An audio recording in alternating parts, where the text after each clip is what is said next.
Assalamualaikum warahmatullahi wabarakatuh. Alhamdulillahi rabbil alamin. Wal aqibatu lil muttaqin. Wala udwana illa 'alal zalimin. Wala haula wala quwwata illa billahil aliyyil azim.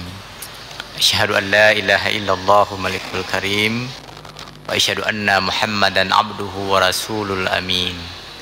Allahumma shalli wa sallim ala sayyidina Muhammadin sayyidil anbiya'i wal mursalin wa ala alihi wa ashabihi ajma'in.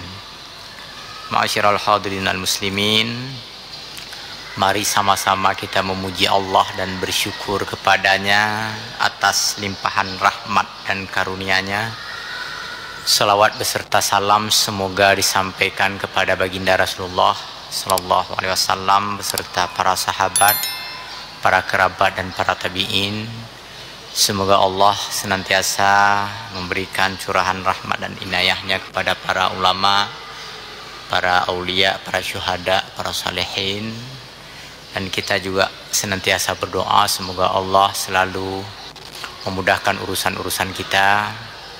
Seandainya ada di antara kita yang sedang menghadapi masalah, semoga Allah berikan jalan keluar yang terbaik. Seandainya ada di antara kita, anggota keluarga maupun saudara-saudara kita yang sedang kurang sehat, semoga Allah memberikan kesehatan dan kesembuhan. Seandainya ada di antara kita, anggota keluarga maupun saudara-saudara kita yang sedang ditimpa musibah, semoga Allah berikan kesabaran dan ketabahan kepadanya. Dengan mengharap rahmat dari Allah, mari kita mulai pengajian pada yang berbahagia ini dengan membaca basmalah. Bismillahirrahmanirrahim. Hadirin dan hadirat kaum muslimin serta para pendengar yang dirahmati Allah. Ada orang yang mengatakan bahwa binatang-binatang tertentu dan tumbuh-tumbuhan tertentu memberi pengaruh terhadap iklim, cuaca dan suhu di tempat mereka tinggal. Dan ini saya pikir tidak sulit kita pahami. Misalnya yang sangat sederhana adalah tumbuh-tumbuhan ternyata melakukan fotosintesis, pembakaran terhadap karbon dioksida yang dikeluarkan oleh manusia lalu diolah melahirkan kembali oksigen, yang oksigen itu dihirup oleh manusia. Dan tumbuh-tumbuhan tentu memiliki spesifikasi masing-masing, memiliki karakter, watak dan perbedaan antara satu sama lain. Bagaimana tumbuhan tertentu memiliki kekuatan di dalam menyerap karbon dioksida, dan ada tumbuhan lain memiliki kelemahan dalam bidang itu, tetapi ada kekuatan dalam bidang lain. Terjadilah saling mempengaruhi di alam semesta ini antar tumbuhan yang ada, mempengaruhi perubahan-perubahan cuaca, perubahan iklim, dan perubahan suhu udara yang ada di tengah-tengah bumi ini, atau yang ada di tengah-tengah kehidupan kita. Demikian pula dengan binatang. Memang kita tidak bisa memastikan binatang apa yang dapat menciptakan cuaca lebih dingin, lebih panas. Kita belum tahu tentang itu. Tetapi paling tidak, akibat dari kepakan sayapnya, akibat dari kicauan suaranya, akibat dari macam-macam yang dilakukan oleh binatang-binatang tersebut, memberikan pengaruh-pengaruh tertentu kepada keadaan di alam semesta ini. Ibu bapak hadirin kaum muslimin dan para pendengar yang berbahagia, inilah terjadi semacam sirkulasi yang berulang-ulang. Makanya memberikan kesempatan hidup kepada semua binatang, semua makhluk Tuhan, itu merupakan kewajiban manusia sebagai khalifah Allah. Walaupun pada saat-saat tertentu dibolehkan untuk memutuskan atau mematikan sebahagian dari binatang itu ketika ada keadaan-keadaan, misalnya ada kebutuhan untuk menikmati ataupun untuk menghindari munculnya kemudaratan bagi kehidupan lainnya. Tidak hanya itu sesungguhnya, karena manusia sebagai khalifah di muka bumi ini tidak hanya memberikan kesempatan kepada makhluk itu untuk hidup dengan nyaman, juga punya kewajiban untuk memberdayakan kehidupan mereka. Seandainya ada penyakit yang diderita oleh binatang, maka manusia sebenarnya punya kewajiban untuk mencari obat-obat tertentu dapat memberikan kesembuhan kepada binatang-binatang tersebut.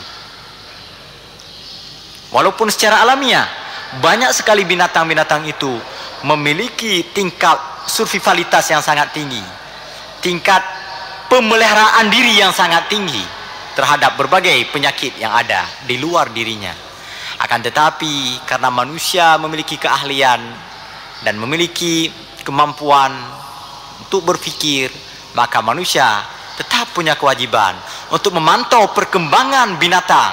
Ketika umpamanya ada binatang-binatang tertentu yang mengalami kesakitan, manusia punya kewajiban untuk memberikan pengobatan-pengobatan yang berarti bagi mereka. Makanya di mana-mana kita lihat dibuka fakultas kedokteran hewan, sekolah kedokteran hewan.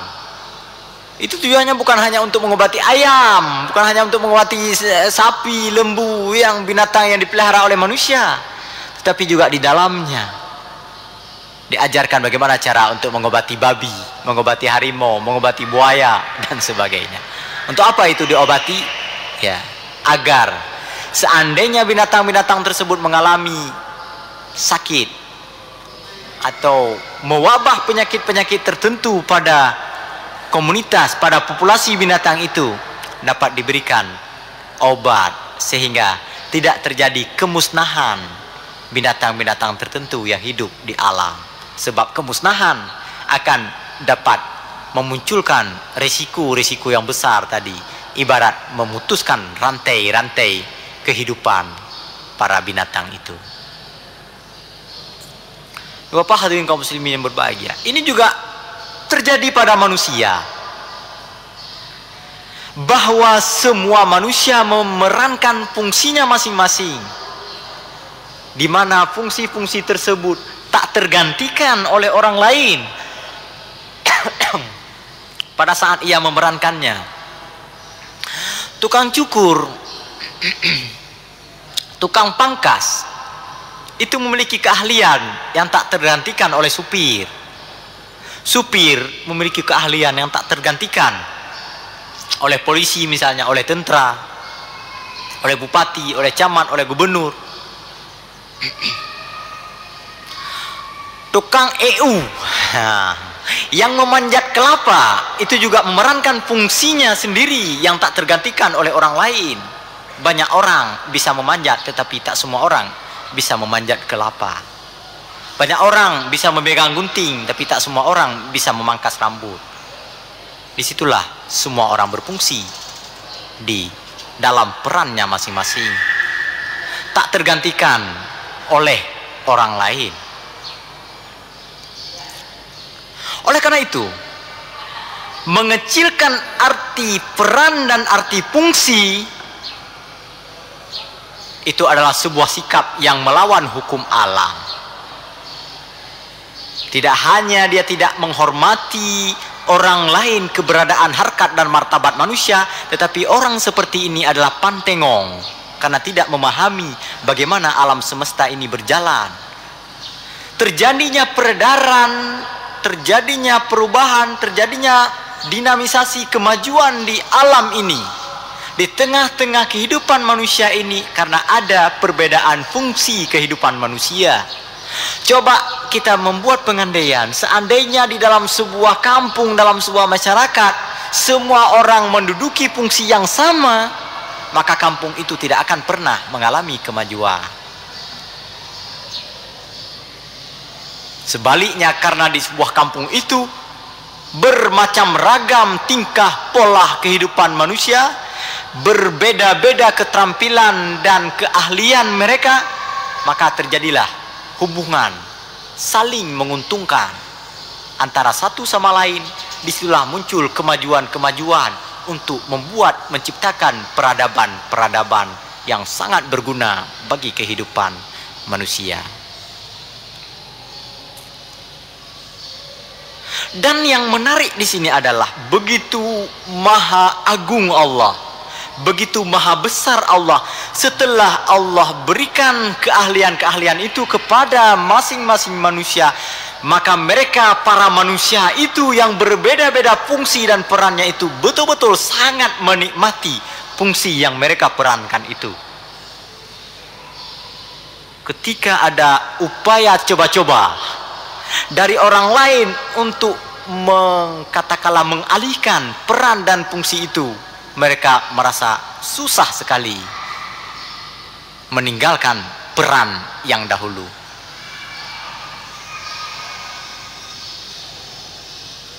Contoh misalnya, tukang EU misalnya kita paksa untuk meninggalkan pekerjaan lamanya, misalnya kita suruh memangkas rambut, maka dia akan stres, frustasi di situ. Susah betul memangkas rambut ini, mangat EU. Nah, begitu dia sangat menikmati peran yang selama ini ia perankan. Begitu pula yang lain-lain. Supir misalnya, kita suruh dia untuk duduk di kantor, untuk mengerjakan pekerjaan-pekerjaan kesekretariatan, dia akan stres, pusing 7 keliling setiap hari. Atas saja, itu saja yang kita lihat. Begitu enaknya supir katanya, bisa kemana-mana. Dia bilang. Begitulah anugerah Allah, begitulah nikmat Tuhan yang diberikan untuk manusia ini. Yang tentara juga begitu, begitu nikmatnya menjadi seorang tentara. Yang polisi juga begitu, yang pegawai juga begitu, yang petani, yang pedagang lebih lagi sangat menikmati arti perdagangan yang dia lakukan. Nah, kita sering kadang-kadang kita paksa, entah karena model pendidikan kita seperti itu, entah karena kita memberikan prestise dan penghargaan untuk posisi dan fungsi tertentu. Kita paksa. Ada pedagang, kita paksa mereka untuk menjadi wakil rakyat misalnya. Akhirnya nggak sempat mereka bersidang. Tuh gede tengut saja, tinggal peng saja dalam pikiran. Begitu ada sidang-sidang, terus saja dia buat ini berapa pengeluaran, berapa pemasukan, peng saja yang dikira, yang dihitung-hitungnya. Kacau. Makanya ada beberapa itu ya. Ada sebagian orang itu karena dipaksa, itu pedagang, kontraktor dipaksa duduk di wakil rakyat, di DPR, DPRD, di BRR dan sebagainya, yang pikir peng saja aja. Dan dalam kalkulasinya hitung-hitung kali-kali terus bagaimana cara memikirkan supaya duit sebanyak-banyaknya. Bukan menjadi pelayan masyarakat lagi. Walaupun sudah diberikan gaji besar, tapi tidak. Dia lupa kepada gaji besar itu. Karena nanti atakana, dia bilang begitu. Gaji kan sudah besar, 40 juta, 20 juta gaji, pulau nu pikir. Nanti atakana, hanya beda pikir katanya. Jadi kita pikir-pikir lain. Apa lagi yang harus kita lakukan? Kita pegang proyek ini, proyek itu. Itu akibat dari pemaksaan kita. Kapan kita paksa itu? Pada saat musim-musim pemilu, musim-musim pilkada, nyancit aculok, kada ada punya yang pedagang, ke putih aculok gede. Bahina ke pedagang-dagang ngedro, aculok cik gede. Ya, itu pemaksaan kita dan pemaksaan orang yang bersangkutan. Atau sebaliknya, sebaliknya, ada pegawai misalnya memaksa diri untuk menjadi pedagang, umpamanya terbengkalai pekerjaan-pekerjaan yang seharusnya ia kerjakan. Sampai pada saat sedang berdagang, dia sibuk memikirkan bagaimana caranya melayani rakyat, akhirnya bangkrut perdagangannya. Sebaliknya, pegawai, pedagang dipaksa menjadi pegawai, bukan melayani rakyat yang dia lakukan. Tiap hari mencari untung terus, bagaimana caranya ini? Mencari untung sebanyak-banyaknya. Nyata pegang surat kelakuan baik, nyawa 20 ribu, surat kesehatan 20 ribu, suratnya, surat J, surat akte kelahiran, macam-macam. Pokoknya benar 10 ribu saja itu. Untuk apa? Untuk mencari keuntungan. Padahal tiap bulan sudah digaji. Hanya dipikir ya takana. Ini juga bukan hanya kufur nikmat, bukan hanya melecehkan arti dari nikmat Allah, anugerah Allah, tetapi juga ini namanya pantengong, karena tidak memahami struktur kehidupan kemanusiaan. Oleh karena itu, pembelajaran yang terpenting bagi kita sekarang adalah dengan mengetahui alam semesta ini tidak ada yang sia-sia dan tidak ada yang lebih penting dari yang lain, maka kembali semua orang menjalankan fungsinya secara maksimal. Boleh dimanapun kita berada, boleh apapun kita lakukan, tetapi yang terpenting dari situ adalah bagaimana ia berperan maksimal dalam fungsi yang dia perankan itu, agar menjadi benar-benar baik, benar-benar tangguh. Negara-negara maju adalah negara-negara yang telah menjurus kepada spesialisasi pada masing-masing peran dan tugas-tugas tersebut. Negara-negara tidak akan pernah maju ketika mencampur baurkan antara tugas, keahlian dengan suka, hobi dan kegemaran. Kenapa tidak bisa menjadi maju? Karena bercampur baur setiap saat. Dia sudah disekolahkan untuk menjadi sekolah teknologi, perangkat lunak, perangkat keras. Yang dia kerjakan ceramah tentang tafsir misalnya, bercampur baur itu. Nah, makanya kita bersedih di negara-negara Islam, banyak sekali negara Islam termasuk kita negeri ini, negara yang kita cintai ini. Puluhan tahun sekolah-sekolah teknologi itu didirikan, tapi muncul insinyur-insinyur kita, ya, mengtangin hanya kupegot, ada begah pulain. Ya, jangan kita bercerita tentang membuat pesawat, membuat mobil, membuat sepeda motor, membuat bot, perahu layar dan sebagainya. Sepeda saja kita harus impor lagi. Kenapa? Karena tidak menjurus kepada spesialisasi tadi. Dididik untuk menjadi ahli teknologi, sedang masa-masa akhir tugas kuliahnya melompat dia ke politik, melompat dia ke demonstrasi mahasiswa. Dia pimpin mahasiswa untuk demonstrasi, terus menerus di situ, akhirnya menjadi politik, akhirnya masuk menjadi anggota DPR, anggota wakil rakyat, akhirnya menjadi birokrat, menjadi gubernur, menjadi presiden dan sebagainya. Itu kita tanya apa latar belakang pendidikannya? Ahli teknologi misalnya. Juga pegadangnya hanjut, pakon yang cara untuk politik. Sedangkan yang kuliah di bagian sosial dan politik, nah, yang benar-benar kuliah di bagian sosiologi, yang ilmu politik, ilmu humaniora dan sebagainya, kahana hotamong linyo, hotamong lo, hotamong gede bak politik sudah ada insinyur, ada dokter, ada ini, ada macam-macam itu. Ya akhirnya masuk ke dunia lain, main film misalnya, main sinetron dan sebagainya. Muncul persoalan-persoalan di sini. Yang menjadi pemain sinetron ya tidak betul-betul ahli. Kenapa? Karena yang menjadi pemeran-pemeran itu bukan yang betul-betul belajar, tapi yang loncat pagar. Jadi penyanyi bukan yang betul-betul belajar tentang menyanyi. Jadi tukang bengkel bukan yang betul-betul belajar tentang bengkel dan sebagainya. Kacau semuanya. Tidak ada yang bermanfaat dari ilmu yang sudah mereka tekuni sangat lama itu di bangku sekolah, di bangku kuliah dan sebagainya. Kenapa? Karena prestise di tengah-tengah masyarakat, penghargaan kita berbeda kepada masing-masing mereka. Kalau sudah menduduki kedudukan-kedudukan tertentu itu seakan-akan sangat mulia, kita hormati, kita bangga-banggakan. Sedangkan menduduki posisi-posisi yang lain seakan-akan kita diskriminatifkan, seakan-akan kita lecehkan. Maka orang-orang yang seharusnya bergelut dengan pekerjaan yang sesuai dengan latar belakang pendidikan dan keilmuannya, mereka tidak mau lagi. Banyak ahli-ahli industri, ahli-ahli teknologi nggak mau dia berkotor-kotor tangan dengan memegang besi, oli dan sebagainya. Akhirnya mereka membersih-bersih tangan untuk duduk di posisi-posisi yang lain. Banyak sarjana-sarjana pertanian tidak lagi turun ke sawah memantau bagaimana dinamika perkembangan tanaman dan tumbuh-tumbuhan di persawahan dan di perkebunan, tetapi mengincar kursi-kursi lain yang ada di DPR misalnya. Bapak hadirin kaum muslimin yang berbahagia, saya terkejut sekali ketika diberitahukan oleh beberapa orang kawan saya, ada guru besar pertanian itu di sawah mengajarnya di Thailand.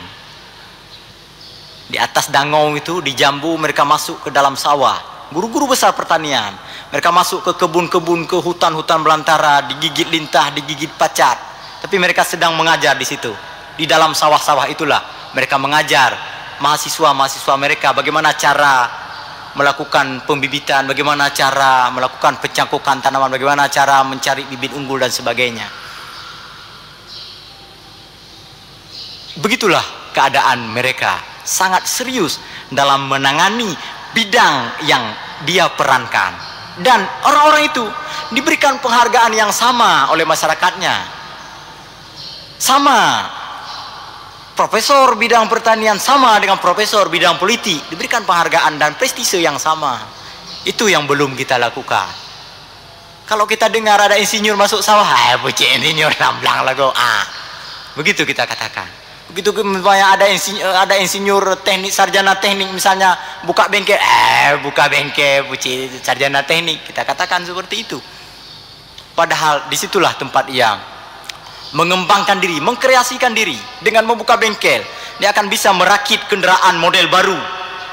Tidak hanya memperbaiki kendaraan-kendaraan rusak, tetapi juga mencari kemungkinan-kemungkinan untuk membuat kendaraan-kendaraan baru. Sepeda-sepeda motor baru yang akan lahir dari Made in Banda Aceh misalnya. Jadi kita nanti di suatu saat mungkin akan mengendarai kendaraan-kendaraan yang dibuat oleh anak-anak Islam, putra-putra Islam, putra-putri kota Banda Aceh ini. Bangga betul kita. Nanti bukan lagi Astrea, tapi mungkin namanya entah apa lagi, kita tidak tahu. Sampai sekarang kan kita masih menunggangi kuda Jepang selalu. Punya orang Jepang, punya orang-orang luar negeri selalu. Kenapa? Karena itu kita belum memahami benar apa arti, fungsi dan peran mereka masing-masing. Jadi kita lihat sarjana-sarjana teknologi, sarjana-sarjana begitu selesai perkuliahan mereka terus buat surat permohonan, melamar kerja, tes CPNS, bila perlu sogok biar lulus kerja di pemerintah. Tuh kedeka pindah-pindah surat kerja, ya ngetik-ngetik surat kerjanya.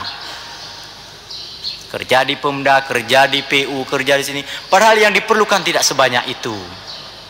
Dan seandainya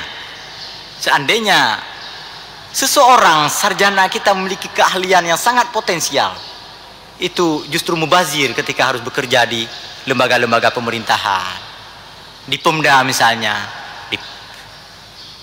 atau di tempat-tempat lain. Mubazir, kenapa? Karena mereka jauh ilmunya itu lebih banyak dibandingkan apa yang dibutuhkan. Sekedar menjadi tukang ketik di kantor-kantor pemerintah, sekedar mendisposisi surat, sekedar untuk ikut-ikut rapat, sekedar untuk membuat perencanaan-perencanaan. Ilmu mereka sebenarnya jauh lebih tinggi daripada itu. Seharusnya mereka bisa membuat kendaraan sendiri, membuat mesin-mesin tersendiri. Nah, inilah dia. Memahami peran yang mesti diemban dan yang bisa diemban oleh masing-masing manusia yang berbeda-beda itu sangat-sangat penting bagi kehidupan kita. Ini kira-kira jawaban yang bisa kita berikan. Bapak hadirin kaum muslimin yang berbahagia. Oh ya, ada pertanyaan yang kedua. Pertanyaan yang kedua terkait dengan apakah manusia mesti menundukkan alam dan apakah mampu manusia menundukkan alam. Ini perlu jawaban karena bisa salah paham nanti kalau tidak kita jelaskan. Alam semesta ini memiliki hukum yang tak dapat diubah-ubah lagi. Dalam bahasa Islam, dalam bahasa agama, dalam istilah keagamaan namanya sunnatullah. Sunnatullah itu tidak akan pernah berubah. Ketika misalnya kita melihat ada perubahan pada sunnatullah, itu bukan terjadi perubahan, tetapi sebenarnya di situ telah muncul sunnatullah baru yang lain yang juga berlaku sebagai sebuah sunnatullah.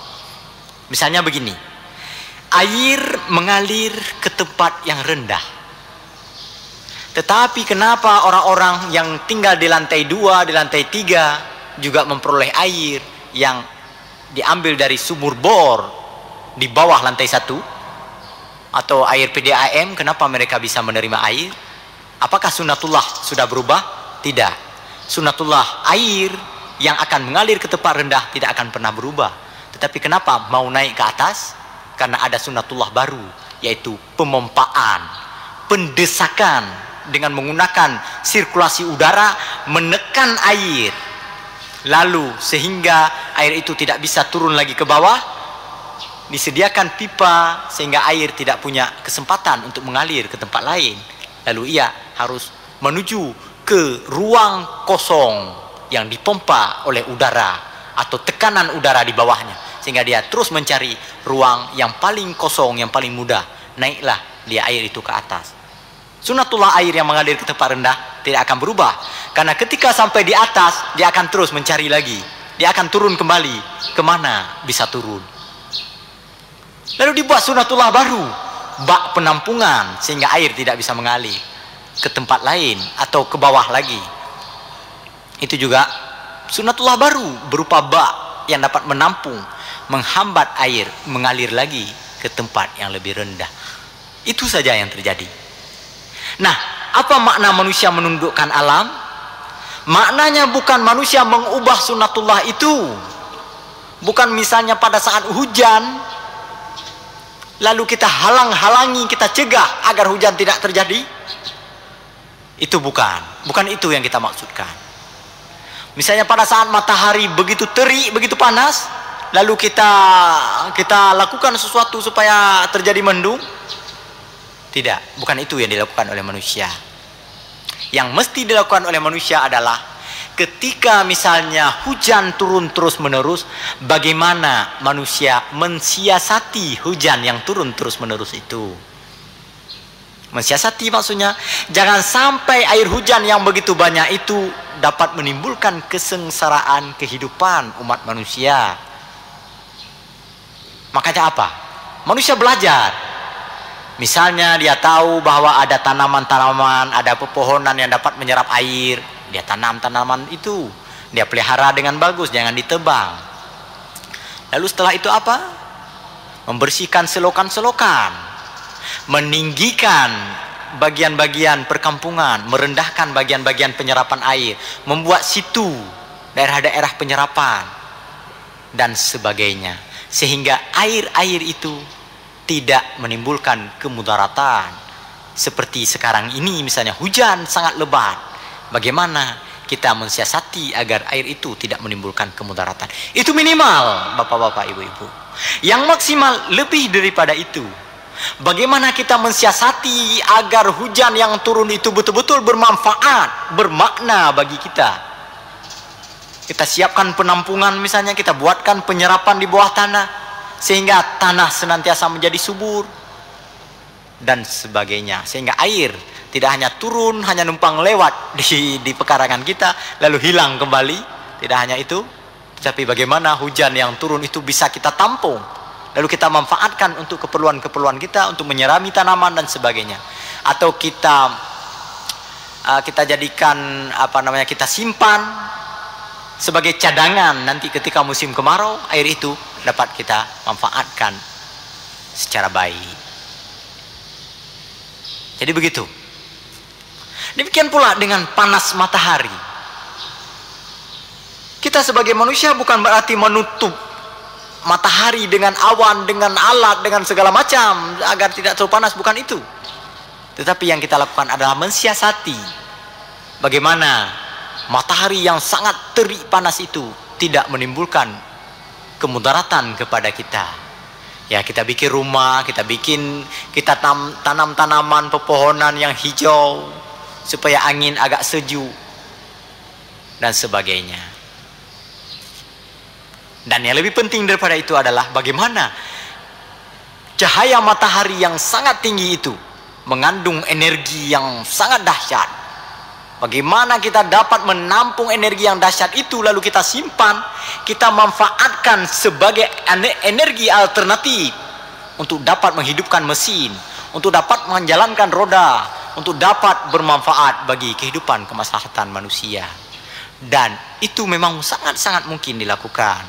Banyak orang sudah merakit mesin penyerap energi matahari, lalu energi itu nanti tersimpan menjadi cadangan untuk menghidupkan listrik misalnya, untuk menjalankan kendaraan dan lain-lain.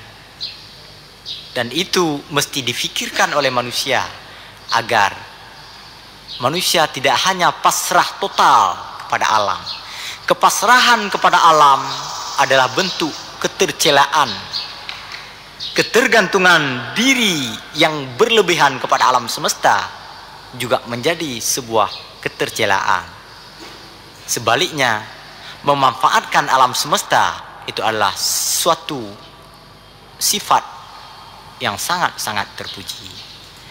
Bapak hadirin kaum muslimin yang berbahagia, mudah-mudahan ada manfaatnya. Kita sambung pada pertemuan mendatang. Lebih kurang saya mohon maaf. Wassalamualaikum warahmatullahi wabarakatuh.